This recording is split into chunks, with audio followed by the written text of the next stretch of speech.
2026 marks 10 years of Dem Bois Inc. That's 10 years of community care, 10 years of leadership rooted in love, and 10 years of turning visibility into possibility. And so to honor this milestone, we've launched our 10 for 10 campaign. You're like, Sean, 10 for 10, what's that? So we are inviting you, our listeners, our supporters, our allies, and other folks in the community to give $10 a month to help sustain the care, leadership, and visibility that trans men of color deserve. And so 10 years is a very long time, right? That's a decade. Can you imagine raising a child for birth and then looking at them at their 10th birthday party and being like, wow, you've watched so much of their growth within that 10 years, right? That's the same for us. And so Dem Bois Inc., over the 10 years, we have done a lot. And so we have provided gender affirming surgery grants to trans men of color to obtain gender affirming surgeries. We started this podcast. We are now in season 4 of the podcast in 2026. We created our Visibility Equals Possibility merch. We partnered with Emilio and Zion, both trans men of color, to design what visibility equals possibility means to them. And it's reflected in our merch. We also partnered with the Black trans man, Mola Flow, to create our theme song. And that's the music that you hear every time you tune into Dem Bois Podcast. We've done merch. We've done partnering. We have delivered care packages to trans men of color in need of personal hygiene items within our community. We have done a lot in 10 years. And so imagine what the next 10 years will look like. Donating $10 a month says, I believe in this work. I believe in the future of trans men of color, and I believe in what comes next. And so if this call resonates with you, join us today. And we've even made it easy. You don't even got to go anywhere. Whatever platform you're listening to this episode, go ahead and open up the show notes. And from there, you will be able to click the link to start your contribution to our 10 for 10 campaign. Your monthly support helps ensure Dem Boys can continue showing up for our community with intention, care, and impact. So thank you for listening and thank you for believing in our mission. Okay, and I'm going to get out of here so you can listen to this episode. Take care. Souls wearing me suits, it's nothing. Cisgender men, they not like us. Our bodies on the spectrum, it's that T-man, that lux. Dem Boy. Yeah. My next guest I had the privilege to sit down with is a transmasc creative working across nightlife, modeling, and wrestling. Within this episode, we talked about their family relationships, events, and how they started to perform.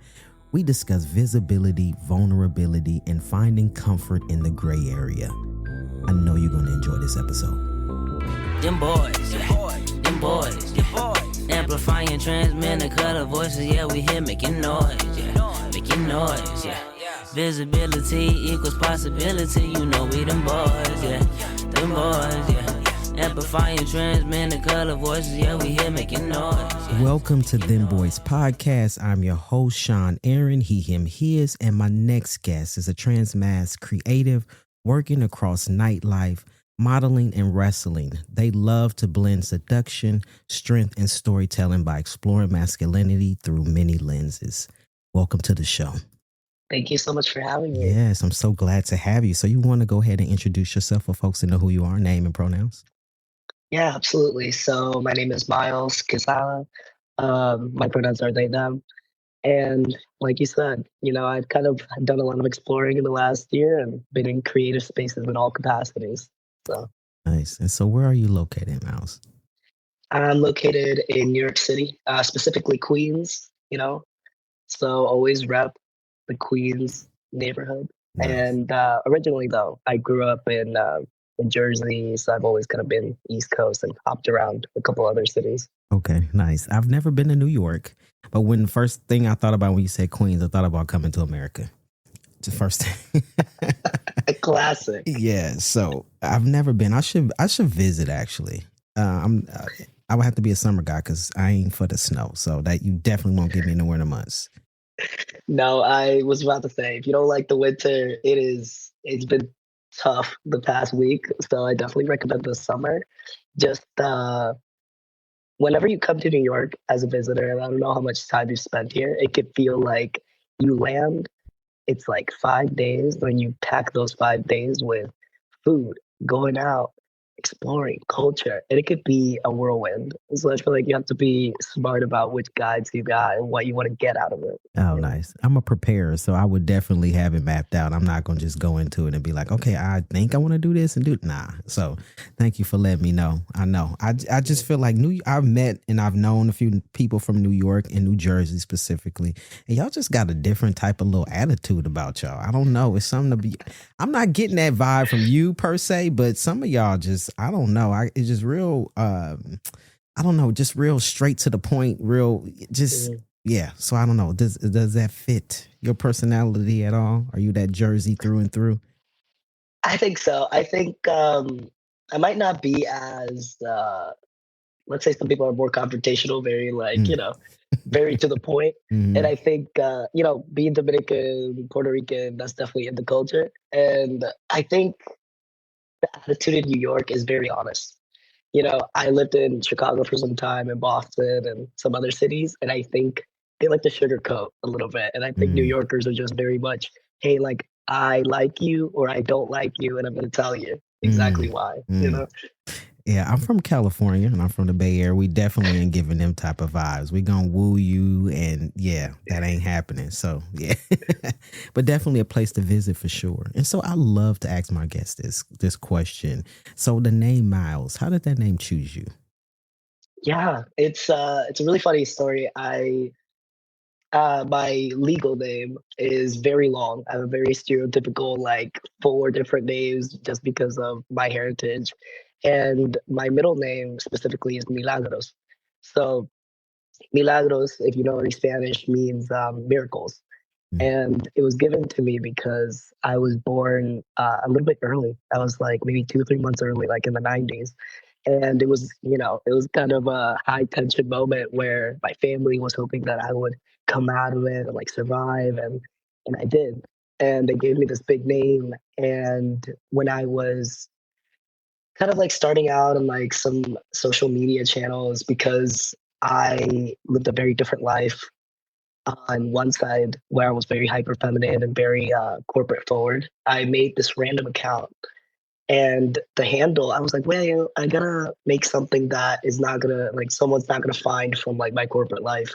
So I was like, let me make up this handle like a million miles based off of the Milagros, translating to like Millie.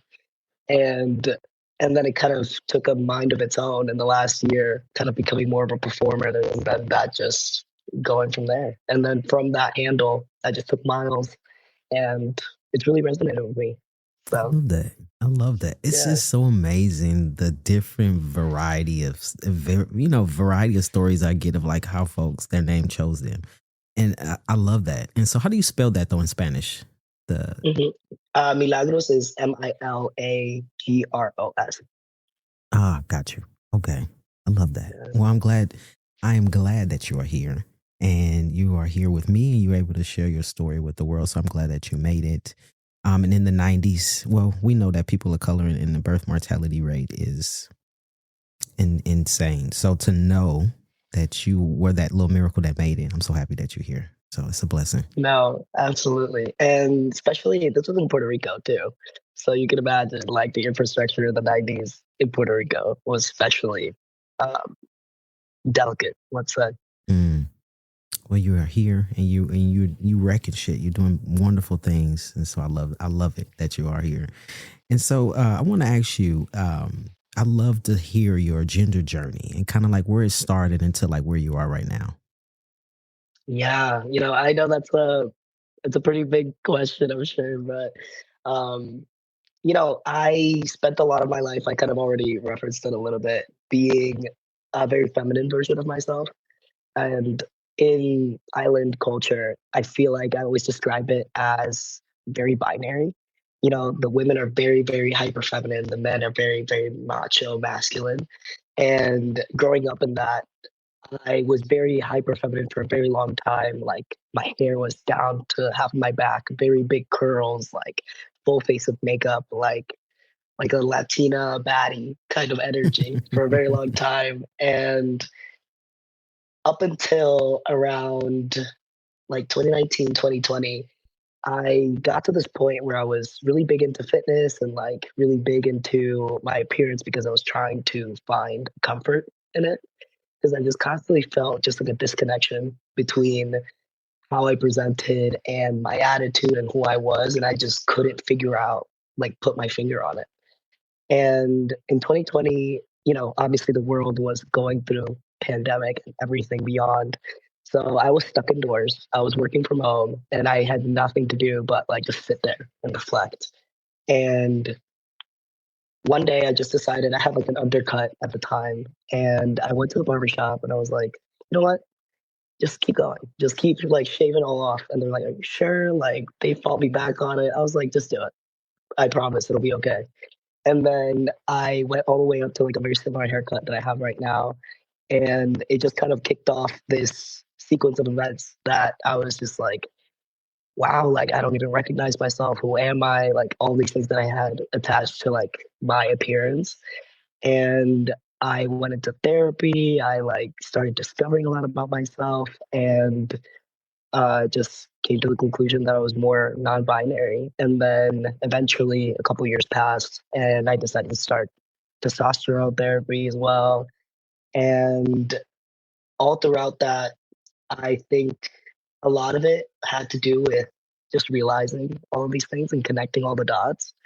And I spent a lot of time in the gym and like building my body and like feeling more connected through that process. And then now, just the journey with the relationship of masculinity and what that means and still being non-binary. And that's kind of what brought me to here. And then, of course, being more on stage and being more celebrated and kind of leaning into a lot more aspects of that has also taught me a lot too. So I think it's always evolving, but there were so many like key points that I could always look to where there was a lot of confusion and then looking at community, looking at resources, looking at friends, and then just kind of building that confidence to lean into who I felt inside. So I love that. And so when you realized who you were after shaving your hair, you said an undercut. What is that particularly? So for folks that don't know. So I had like maybe the bottom half of the back of my head was down to like a clean fade because I just had so much hair. And I was like, oh, well, let me like try out something new. And I had that for a long time, maybe like, well, not a super long time, probably like 6 months. And then going into the barbershop, I was just like having this moment where I was like, I need to do something. And then I just told them to keep going. Love that. And so do you have a relationship with your family right now? I do. Okay. I do. And so they're miracle that, so who was the first person that you told in your family? How did they receive that? My first person that I told anything, like I came out of the closet as queer, as gay right off the bat back in high school. So I was like maybe 15. And even before then, my biggest advocate, my biggest champion has always been my sister. She's my older sister, just 2 years older than me. And she's heard everything, all the first, like coming out as gay, coming out as trans, like non-binary, kind of like being with me through that journey, even when I wasn't in the same city. And her reaction was always one of positivity, one of like, maybe like if there was ever any confusion, just asking questions. She's a very like analytical person and she always kind of I have a lot of great gratitude to her because she also kind of served as a little bit of a shield whenever there was like family conflict or they had a certain idea or like opinions about what I was doing. And she was always, just a huge advocate and a huge, she actually lives with me today. So we're also nice. very, very close. So. Nice. That's amazing to have a sibling that's gonna go to bat for you and understand and be like, yo, listen, this is my sibling. I don't give a fuck what you say. And let's clear it up right now. I love that. That's amazing.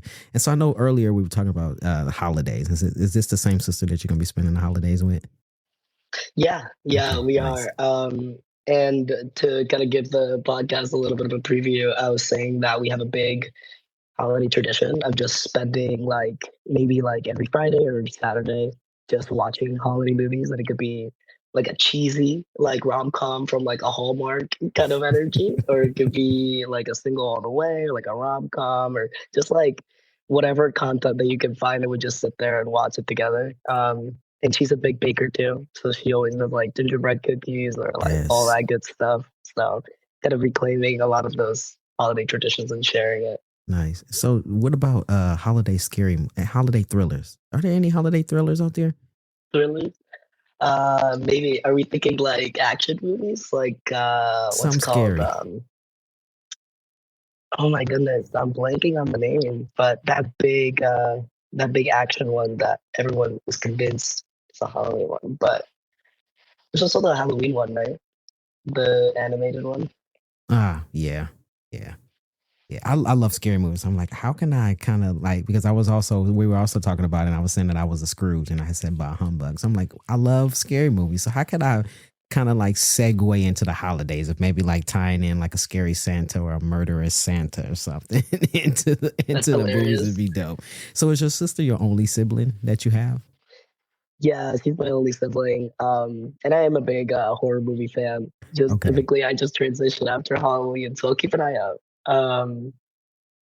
Yeah, and sometimes we do cross the bridge and go back to Jersey and spend a couple days with the family.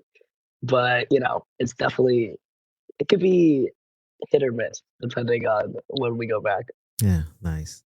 So you have somewhat of a creative career with modeling and strength and wrestling. So you've kind of been on the stage with the Dykes Dolls, the Butch Hooters, and Masc House. Please, for folks who don't know, what are some of these things that we're talking about? What are some of these stages that you've kicked off? Yeah, absolutely. So it's kind of funny because this whole thing started because somebody, I used to go to a queer event at the Bush on a regular basis. And when I first moved back to New York, New Jersey area, that was just the way that I was finding community. And one day they were like, hey, like I have this idea. Would you be open to it? And I was like, yeah, sure. They're like, obviously you do a lot of like lifting. You have like a lot of like good muscle development. Would you be open to like doing a sexy Santa gig? And I was like, oh, what? This is crazy. Sure, sign me up. And pretty much it just started as just being a sexy Santa at some queer event and doing like photo ops, talking on stage and introducing the other performers. And it was just like this little gig that, just started out. And then it spiraled from that and turned into Butch Hooters, which was like a mask competition where a bunch of contestants kind of like represented their talents. And then it turned into a little bit more go-go and dance gigs, like Masc House and Mascarade. And then it turned into modeling for Trans Guy Supply. And then that's what led to wrestling as well, which I've done a lot of different sports, but I never wrestled growing up. So this is something that was completely out of my comfort zone. And that was an insane experience, just being in a room full of so many trans mascs, non-binary trans men. And it was so affirming, and just like the impact that event had. And so on and so forth. And I think it's just allowed me to, I think maybe it's kind of the New York effect as well. Some people say that's kind of like a creative spiral where you meet one person, you meet another person, and it just kind of keeps going. But yeah, I really underestimated the power that the creative spaces can have. And I feel like investing in it as an adult has been really affirming and really like full of joy. I love that. Does your sister go and support any of the performances that you do? She does. Every time I book some random gig, even the most recent one was maybe like Rocky Horror. She enables me. She supports me in everything that I do. Sometimes she's like, if it's a little too sexy, I might bow out. But most of the part, she's front row taking videos and nice. cheering me on. Nice. And so I never thought of Santa being sexy. So to be a sexy Santa, that's kind of dope, And yeah. How did that work out for you though? It was great. I think it was kind of bringing a little bit of like Magic Mike energy of like whatever character that you want.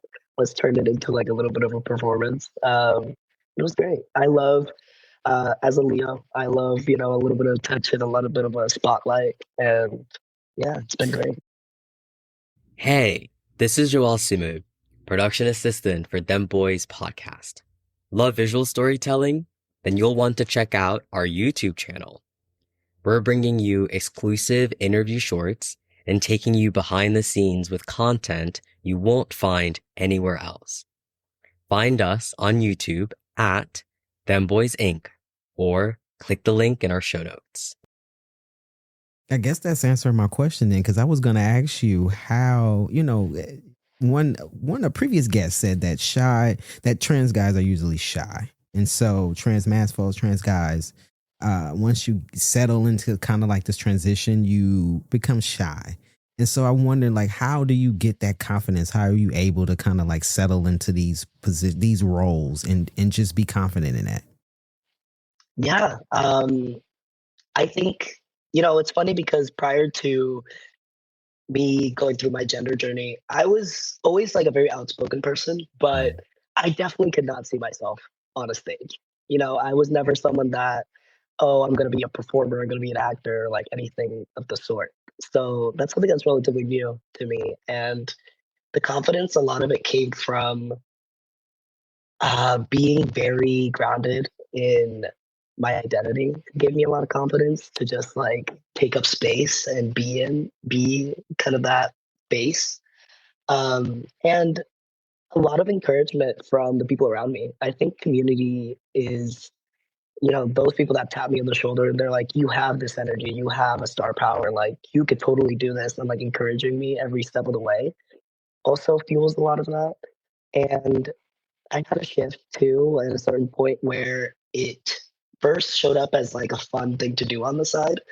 Then when you realize the power that being very visible, like what it means, because especially like the wrestling gigs, I had so many people after the fact be like, wow, like I've never seen someone that is a person of color and is transmasc and is powerful and like confident and like and takes up space in that way. And they would, people would approach me asking me questions, and like it was just this it was just like a very affirming like interaction. And I think that's what honestly has fueled all of it.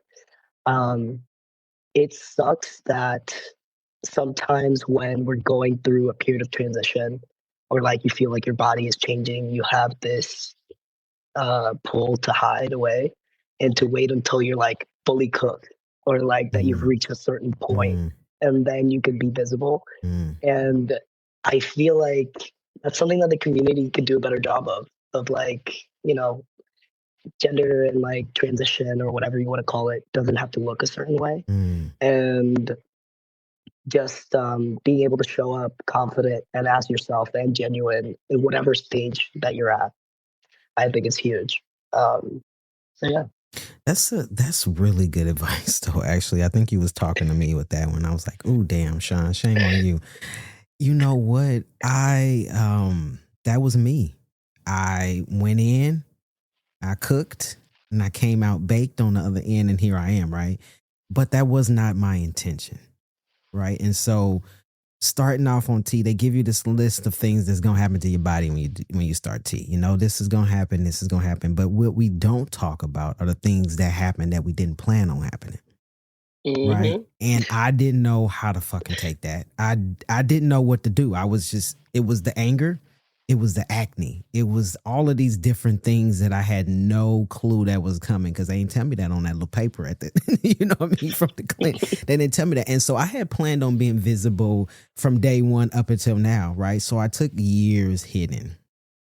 Right. I had started a YouTube channel. I was going to do some things on the YouTube channel, and I was going to go along my transition. But then things happened. I was like, wait. I don't want people to see this. This shit is scary. Wait, who is this person? Who smells like this? It was like so many. Oh my God. Yes. Yeah. It was so many things that came out that I wasn't ready for. And so I will admit, I went and I hid.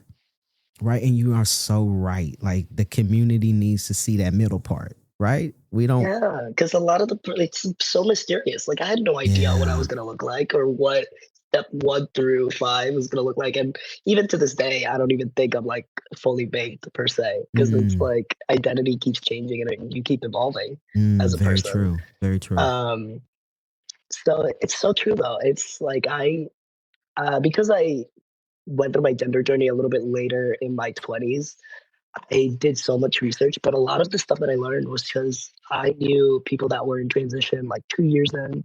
Some people were 5 years in. I talked to somebody that was like 10, 12 years in. So then that having that community to talk Mm. to at least took away that little bit of mystery. But there's a lot of people that don't have access to that, especially when you're talking about outside of the major cities, right? Right, exactly. And so, what would be some kind of advice that you would give folks that are listening that kind of are in that in between phase? And I mean for folks who are safe that can actually be visible, right? We understand that there are folks that live in places that they really can't be visible, right? Oh yeah, absolutely. Like first and foremost, safety first. And I think the biggest piece of advice that I have is just that masculinity or what your definition of that is ever evolving. You know, I had to unpack a lot of what I thought masculinity was, especially coming from like my model of masculinity was like a traditional Dominican man and all of the things that are attached to that.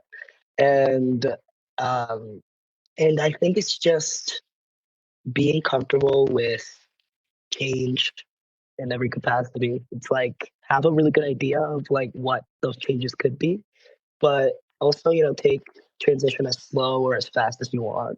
And Mm. then try to have people around you that encourage you, that really affirm you and like give you that space to talk about, hey, this is like really scary. And this is what I'm doing in order to feel safe and feel grounded. And yeah, I think that makes all the difference. Yeah. And so you were kind of like in these spaces where you were able to build community. And so, like, how important do you feel community is? And like, how important is it for folks to find a community if they don't already have it? I think it's I think it's make or break. I think it's literally since I spent a lot of time in very white spaces, in very corporate spaces, I had to compartmentalize a lot. So if you don't have that community that you know is aligned to your values, to your identity, that will affirm you, I think it's easy to get lost in what society wants you to like become or to just like ignore your own joy. And I know that sometimes it's hard because it takes a lot of work to find community and find people that are aligned with you. And not everyone that you meet is going to be, someone that is your friend for like 10 years. So, it takes iterations. But I think all of that effort that it takes to find community and find people, I think can change your life.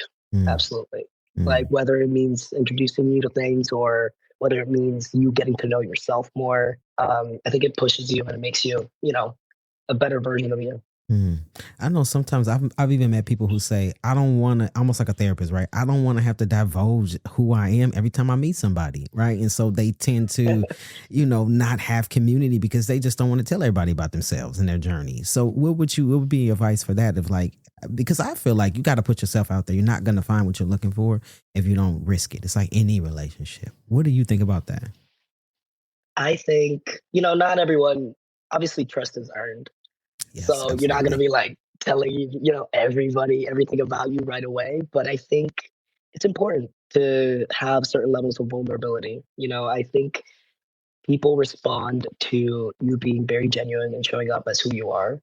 And so, definitely be open. I think, introduce yourself to people, like talk to people, get to know who they are. And then as time goes on, when they've shown that, earned that trust, then that's when you deepen a friendship and continue to go that way. But, if you don't take the first step, nothing's gonna happen. Right. You know. Exactly. And Exactly. if you're not reaching out, no one's gonna reach back out to you. So Right. And you just become more isolated that way, right? If you're not willing to take a chance, you got to take a chance at least on one person. one or two good people, or find places where everybody is hanging that are part of community, right? And that's how you pick up people, where you don't have to explain, is what I mean. If you're going into a place where there are other queer folks of color, you don't really got to do much explaining, because you're all in the same place, right? Not all identities are the same, but you know what I mean? We kind of in the, right around with your people, you know what I'm saying? Absolutely. You don't have to explain yourself as much.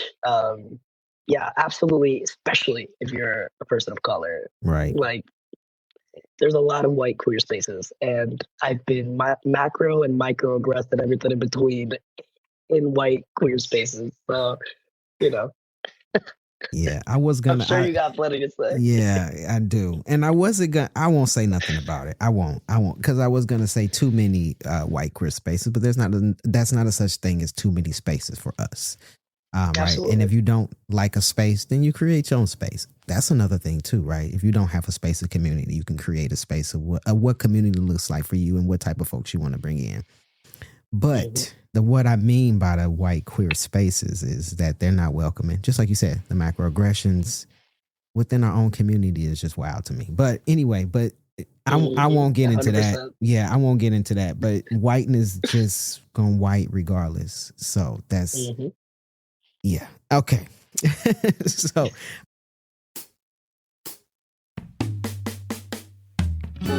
the Visibility Equals Possibility collection has new designs and a new designer, me. My name is Zion, pronouns he, him, his, and I was on episode 53 if you want to go back and check that out. But I am the second trans man of color to design for the Visibility Equals Possibility collection. Dem Bois believes visibility equals possibility, and so do I. I am honored to take part in this groundbreaking collection and look forward to seeing what else the collection has in store. My designs represent having confidence and courage to be bold with your visibility. The design, in my mind, says, take the caution you need, but I am here. I hope you all enjoy the designs, and be sure to purchase some designs from me or Emilio to support gender-affirming programs by Dem Bois.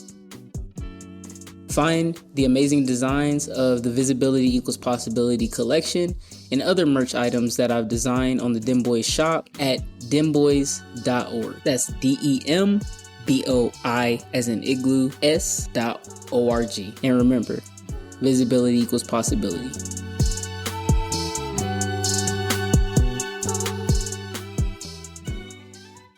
I want to talk about fitness a little bit. And I'm going to tell you just a little bit, because you're into the gym, you're into fitness. And so right before we got on here together, I was just scrolling through Instagram, and I don't know what my algorithm be doing. So I need to do less scrolling. But anyway, I came across this post. There was a feminine presenting man in the gym. He was squatting a crazy amount. I think he was squatting like 6 something. Can't remember. But you know, like people do those videos and they kind of put themselves in your video and then they talk about what you're doing in the video, and that's their video. So it was this cis-assumed older black man, and he was critiquing this feminine guy at the gym and was saying that that's a shame he got all those muscles. Who he gonna protect? What he protecting? Gay rights? He just was taking digs at him. And so what I saw, so then the guy who he was talking about, who was actually in the video lifting weights, came on and made a comment about the guy talking about him. Because he was pretty much the black guy was like, who raised you? Who raised you to be this feminine guy? Anyway, long story short, what I'm trying to get to is, and so the guy who was squatting in the video, he went on there to say how much he bench pressed, how much he deadlift, all this stuff. He said, my parents raised me. That's who raised me. But what I was going to say was, this man was gatekeeping fitness. He literally telling you, because you're a feminine man, you can't work out. So that's just to say, if I'm a trans man, I can't work out, or anybody else within the gender identity, diverse folks can't work out. And hence why sometimes people don't feel comfortable in the gym, because of what people might say about them. You in the gym, you working out, you're looking great. And so what do you feel about folks that want to gatekeep fitness, and who should look a certain way, and who should be allowed to lift weights and squat and do all these things at that magnitude? This is such a big topic, and I've been in the gym for context, my whole life. I played all kinds of sports, including tennis, fencing, funny enough, Hmm. track and field, rugby, all kinds of sports. And it's, I think it's really horrible that the fitness community has one idea of what fitness looks like. And there's a lot of shame and a lot of just negative connotations that people attach to diet culture and fitness culture that it's so unnecessary. I think a lot of it has to do with, the binary ideas. So like men in the gym have to be very masculine, women have to be very feminine. And it's so harmful. It's harmful to the men that are in the gym, the cis men and trans men. Like it's like I've seen cis men put their bodies through hell and put their health on the line in order to fit like a certain idea. And when you bring in trans people into a space that's already so charged, I think it triggers a lot of people. I think it makes them question a lot of what they what they see society allow. So because you're taking up so much space and so visible, and people are like confused, and that confusion is coming from fear, it it turns into like the perfect environment for people to just be confronted. And what I say to all of that is that we are allowed to be in these spaces. Fitness is 100% accessible to anybody who wants it, whether however young you are, however old you are, like any body that you're in, you should be taking care of yourself and see it as a source of self-care to work out in whatever capacity. It doesn't have to be like lifting a ton of weights. It could be yoga. It could be mobility focused. It could be just a walk. And I think, fitness can look like anything. So, I think also being open to that is important. But I think you should always be brave to take up space in a gym as much as you can. Obviously, safety Right. is first and foremost.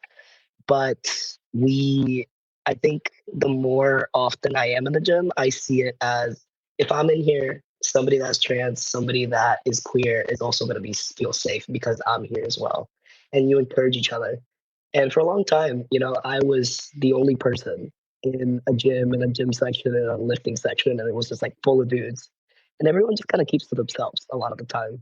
Like I've been confronted very few times. Obviously the one time it happens is like the loudest that is going to come out. But honestly, 9.8 times out of 10, people are just focused on themselves and they're just kind of getting their workout in and getting out. And you put on your headphones. I used to wear a hat every time I went into the gym. Don't look at anyone. Fucking focus on my stuff and get in, get out, and then just focus on getting what you need out of it.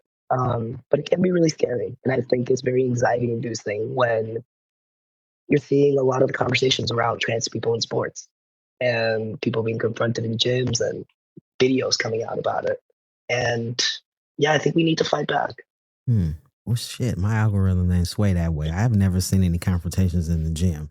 Are you talking about confrontation from queer and trans folks in the gym being confronted by people in the gym? Oh shit! I think I saw some.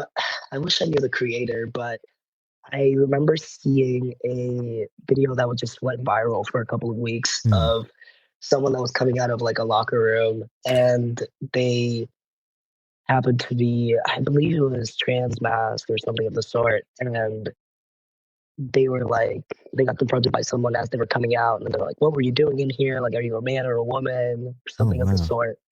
And then, management got involved and then resolved the conflict. But people had all kinds of comments about it and, opinions on the internet. But ultimately, it's a gym. It's a place of business. Like you're cutting in there to do what you need to do and you get out. Yeah. What about the time you were confronted? What happened in that instance, if you want to share that?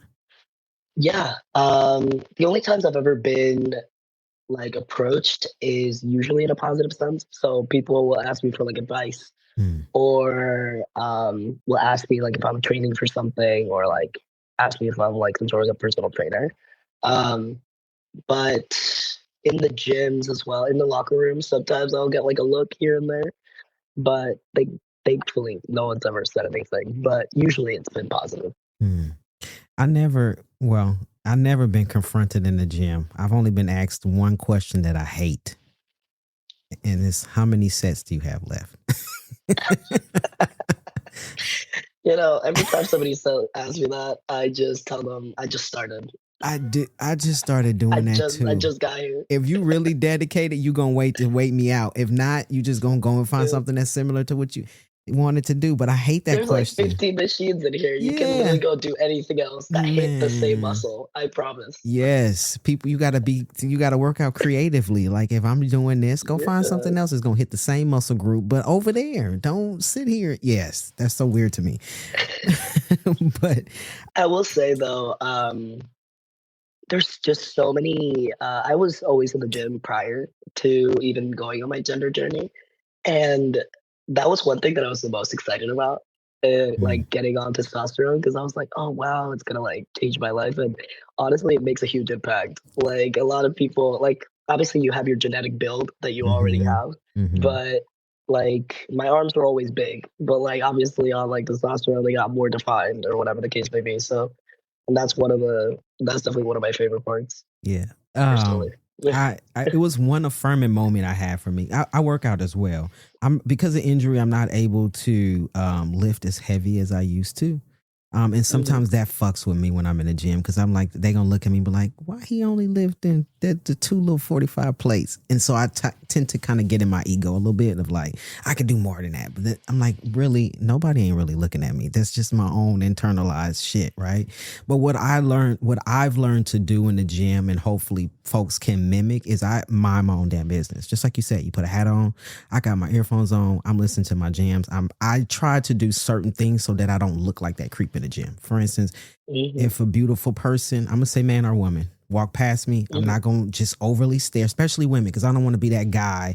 Now, regardless of gender identity or whatever, they just think somebody looking at them. I want to make sure I'm not the one looking at you, because I don't want you to think I don't like to go to the gym because men always looking at me, right? So I try to mind my own business in that way. I try not to look at folks in the bathroom, because I want it to be in an environment, because when I'm in there, I don't want nobody looking at me.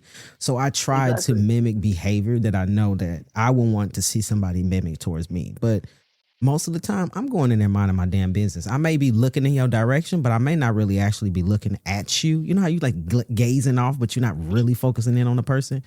But my advice, I would say, for people is just to get in there.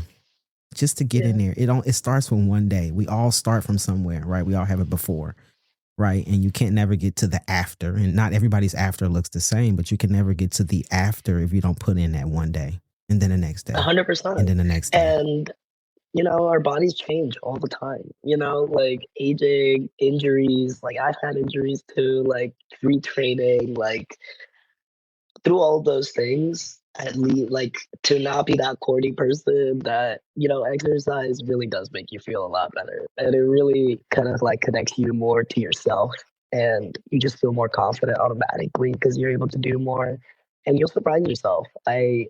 Like when I first started working out, like in the gym specifically, I had no idea that I was ever going to hit the numbers that I did. And, I think that changes your perspective a lot, because then you're like, wow, I'm so powerful. I'm so strong. Like, Yeah, it boosts that confidence. Like, can't nobody fuck with me.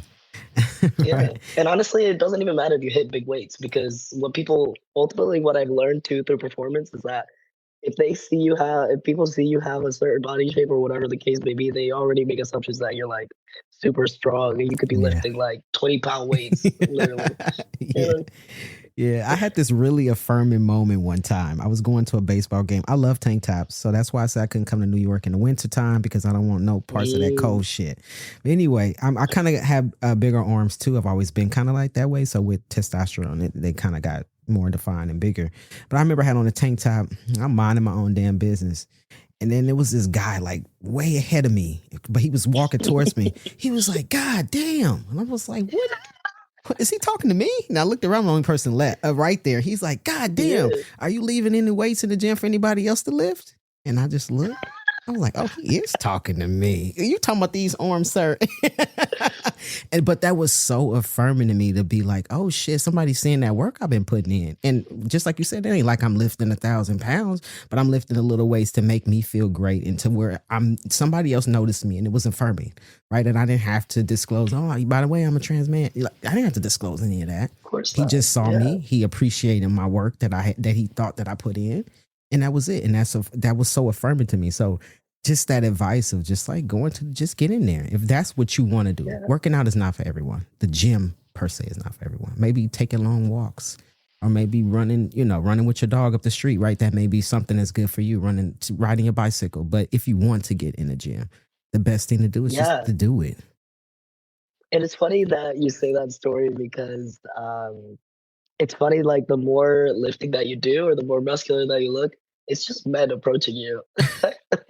It's literally just dudes being like, how did you do this? Or how did you do that? And it's so funny because I feel like I have a lot of friends that are like, oh, you must get approached by women all the time. And I'm like, no, it's dudes. Not at all.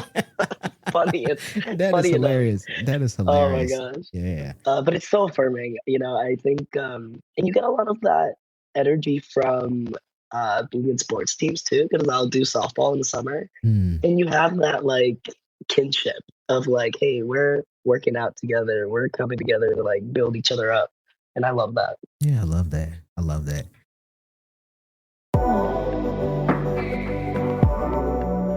Thank you for tuning in to this week's episode. So from whatever platform that you're listening to this week's episode on, please be sure to give us 5 stars. And if there's something within this episode, whether it's the guest or something that I said, or maybe the guest said that resonated with you, be sure to go and leave us a comment on this episode or leave us a comment on the show.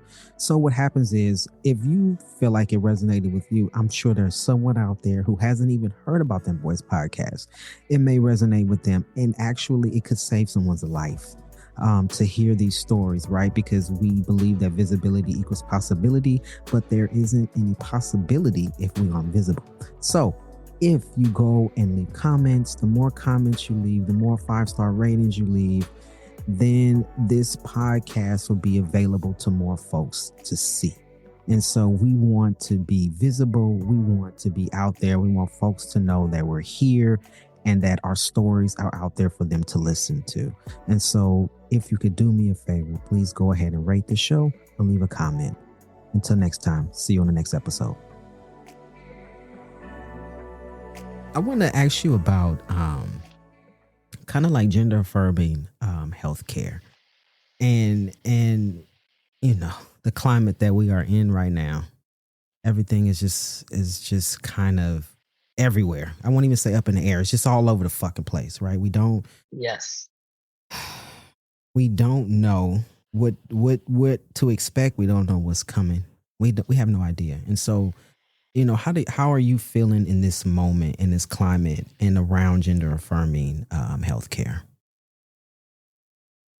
I think it's a really scary time, when there was a period of time where it felt like every morning that I turned on the news, it was something that was anti-trans or the trans community being attacked in some way, shape, or form.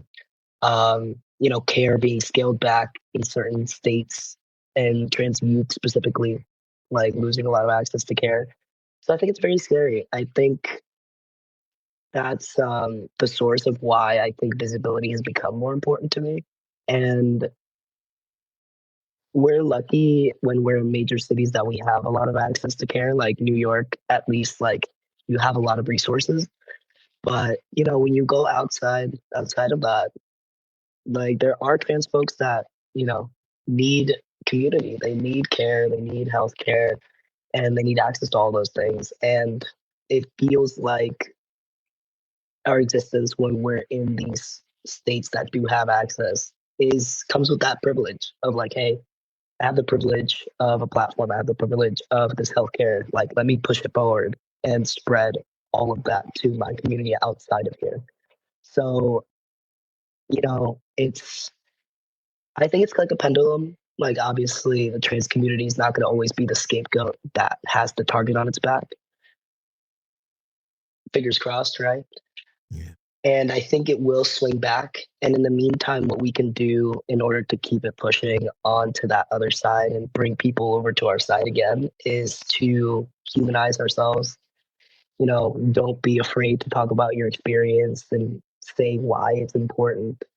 You know, take up space and demystify a lot of transness, because there's a lot of it is just confusion and lack of knowledge. So I think just like I've talked to so many people that they're like, hey, you're the first transmasc person that I've ever met, or the first non-binary person that I've met that is on testosterone or whatever the case may be. And after one conversation, they're like, wow, like I've learned much. And it can be really scary to be that person, because obviously you don't want to be the spokesperson for like a whole community. Mm-hmm. But I think when you're taking a step to be open and answer questions, it's a lot of labor, but it's also for us as a whole, if that makes sense. So I think I come at it from I'm a very positive person and a very resilient one. So I think I always come at it from what can we do to get to the other side? And in the meantime, I think you always got to take care of yourself too, and find community and find those spaces where you can finally breathe in and feel celebrated. And when you do have that, when your cup is full, then keep it pushing too, you know? Yeah. I know it's easy for us to say too, right? And I can't even visualize or even imagine being in a place where that wasn't the case, right? You're in New York, I'm here in California, and it's the safest places to be per se, right? And what would you say to folks who just aren't in those safe spaces, who are maybe somewhere in a rural area? It's not safe for community, so they can't build community. And they just feel isolated. And I've met some folks who've written into us before saying that they're isolated. And this podcast gives them life and hope sometimes when they don't have it where they are. And so just speaking to some of those folks, right, who may be listening that feel like there's no hope. I'll never build community. I'll never be in a place where I can do this. I'll never be able to obtain gender affirming care or surgery or whatever it is that folks need for themselves, right? What would be like some of the things you would say to them?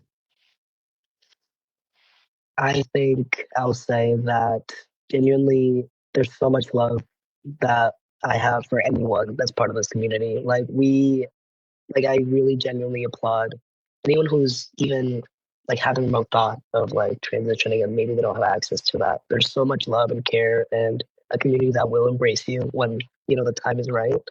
And in the meantime, it's going back to that joy. So finding sources of joy like this podcast, like content online, like, you know, online communities, and connecting with folks that are experiencing the same things as you, that you can kind of commiserate and talk about, hey, this is what I'm doing to take care of myself today. What are you doing? And how can we connect and like build each other up? And finding ways to just take care of yourself. You know, because sometimes the best thing for you is just to lay low for a bit of time, take care of yourself, and just, you know, really just make sure that you're doing well. Because, you know, I'm not going to sit here and, you know, ignore the fact that, you know, suicide rates and then trans people of color are surmountable compared to the average. So I think we really gotta make sure that we take care of each other. And if you don't have access to community, I promise, like online, like there's people out there that will vouch for you and will take care of you too, and you can talk to, and that will, you know, your stories will resonate with them. Because when I was first in my gender journey, when I was feeling that sense of confusion, I went to like a therapy group, and of course I had access to that. But just talking through like my experiences in childhood, my experiences in adulthood, and then having someone just listen and, you know, affirm me and like just be there for me made all the difference. And you can find that with peers, you can find that maybe with family, you can find that online. And I think that's what eventually can sustain you until you're in a place of safety where you can kind of branch out and then look for other options. Right? Yeah. And I think online, and there are a lot of online communities, right, where you don't even have to disclose your identity. You can just be a part of this group and people can pour into you in ways that you need it. And I also feel like, because earlier we were talking about baking. So like you bake, you go in the pre and then after, right? And I feel like that in between phase when you can't really be who you want to be because of safety or location or whatever or access. It's that marinating phase before you go into bake. So it's kind of like thinking you're marinating right now, right? And I know that's sometimes not what folks want to hear, but I feel like in that marinating phase, it's bringing the best out of you, really, because you're getting to learn and know who you are genuinely, right? And then when the time is right, you hit the road running. I mean, you hit the ground running because you've been marinated. Absolutely. Like, I think that moment when you're first starting to explore, it could feel so scary and confusing, and I think a lot of people have negative associations with it, but it's when you're kind of investing in yourself and getting the tools to like be like, okay, this is who I am, like this is what I'm connecting to, and like finding a lot of comfort in that gray area. It makes all the difference because you're not going to get to this imagined image of like what your end point is, and maybe that will change too. So I think it's just kind of like part of being fluid in your gender is also kind of accepting that as well. Right. And I love that you just mentioned that too about being fluid in your gender. And so I identify as being transmasc. And this show is about amplifying voices of trans men of color. And not everyone that comes here say, oh, I'm a trans man or have he, him pronouns like myself. Right. And so I just want to ask you about non-binary identity. And I like to ask folks that because it's different for everybody. Right. Just like transmasc means something different to me than someone else. And so I want to ask you, like, what does that mean for you? Yeah. I already kind of alluded to it earlier when I was saying that I had to unpack a lot of what I thought masculinity was. Because for context, in the islands, Dominican men and Puerto Rican men as well have this very patriarchal image. So you're expected to be the breadwinner. You're expected to be the protector of the family. You're supposed to be the head of household. And there are very strict rules when it comes along with that. You can't express any kind of femininity, any kind of softness. And if you are, perceived as a feminine man, you're immediately called out on it. It's very strict.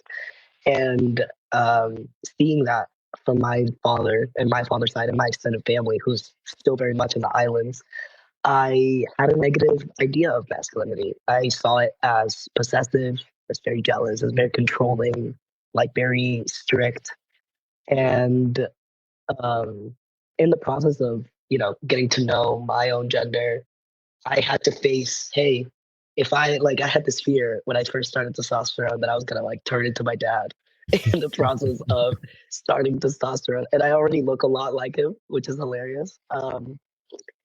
And so when it comes to being fluid in your gender and what it means to me, ultimately it's seeing the feminine aspects of myself and taking what resonates and leaving what doesn't. Because in my, exploration phase, there was also a lot of parts of femininity that didn't resonate with me. Wearing dresses or having to be, in traditional femininity, having to be very not outspoken or, having to show up a certain way. And then taking the aspects of masculinity I did like. So being someone that somebody can rely on, like a figure that is protective in a way that comes from care rather than being controlling. And yeah, accepting those two aspects of either side and just taking what really speaks to you, and building whatever you want out of that. So, I think ultimately with fluidity, it just kind of allows you to throw out the rule book and create whatever you want to create. And I'm leaning now more towards trans masculinity just because I see aspects of the way that I present just leaning more that way. But who's to say? I mean, maybe in a year or two, I could be leaning more towards my feminine side as well, because I still wear a lot of makeup. I still do my nails. I still very much in my mannerisms, not super masculine as well. So, I think it changes. What a hard life to live, right? Where you have to be this macho man, but you're not allowed any room. That's a hard ass fucking life.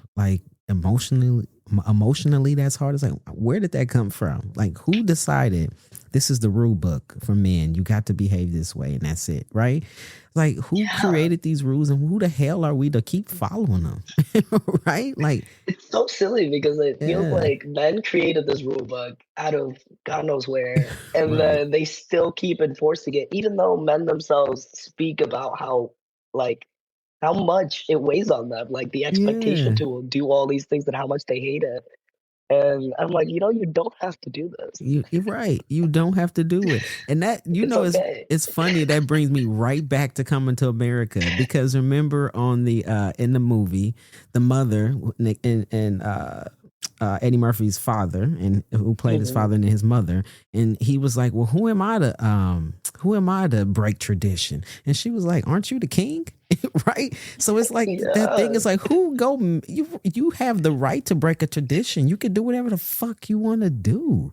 Like, truly, everyone has free will. I promise. You can literally do whatever you want. Yes.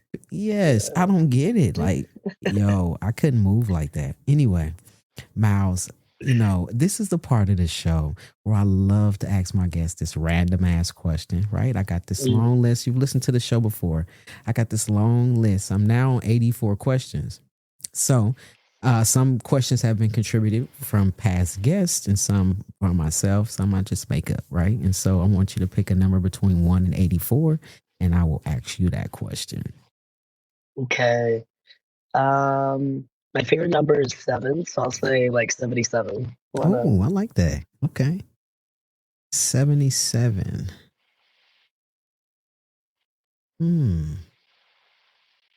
So this was left by guests Alexander Ray Simon Perez. And so question number 77 is, what can self-love look like for you today? Oh, that's a great question. I really like that question. Self-love right now at this moment, what it looks like for me is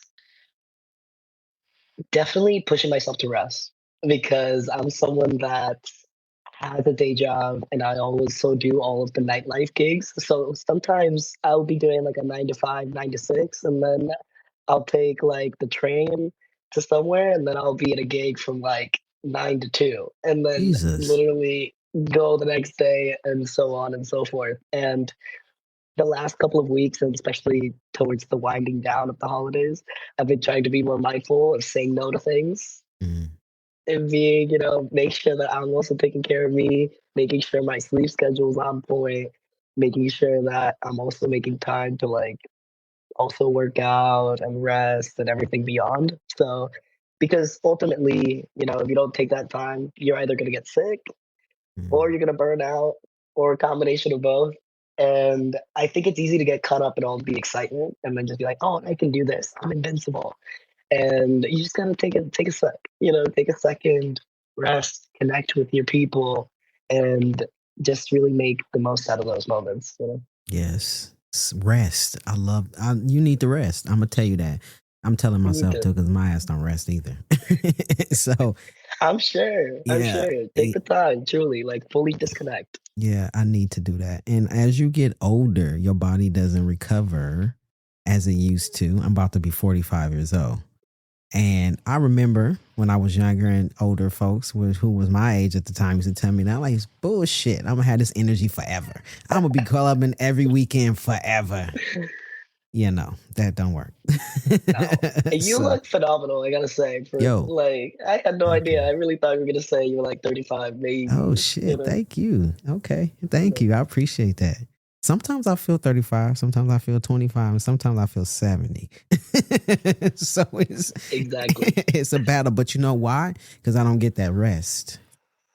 If you get good rest, so that's your goal of self-care. So if you get that rest, you feel good. And plus, if you're working out, right, your body can't turn out the way you want it to if you're not resting, because your muscles and your body not getting the chance to recuperate and build itself. So no, I think besides nutrition and having a routine, rest is the third thing that will actually let your body physically build muscles and actually use the nutrients that you're feeding it. So it's huge. Yes. Miles, thank you so much for being a guest on this show. I really appreciate you. You've been great. So is there any last things you want to say for folks before we get up out of here? The last thing I want to say that, I mean, moving forward, I'm still going to be doing, more campaigns, hopefully more, more dancing, more performing. In the future, though, if there's any other trans athletes out there, I was formulating a little bit of an idea to do like a series of like profiles or photo shoots and just highlighting all of the amazing athletes that are out there. So if anybody is interested in being part of that, wherever you are, I'd love to just throw it out there. Oh, So yes, that's dope. So what if somebody yeah. is in the area, they want to come see one of your shows? Where can they catch you? I'm kind of all over the place depending on the gig, but the biggest hotspots are always Bushwick and Brooklyn. I'll try to be in Astoria as much as possible. And I'll shout out a couple of like venues, so including like Sultan Room, the Bush, and of course one of the bigger ones is probably Cubby Hole as well. I feel like those are kind of the hot spots, and Henrietta's. Okay, I need to come to New York because I want to party with my old ass. I want to party. Hey, please let me know. We'll put something together. I promise. Yeah, that's what's up.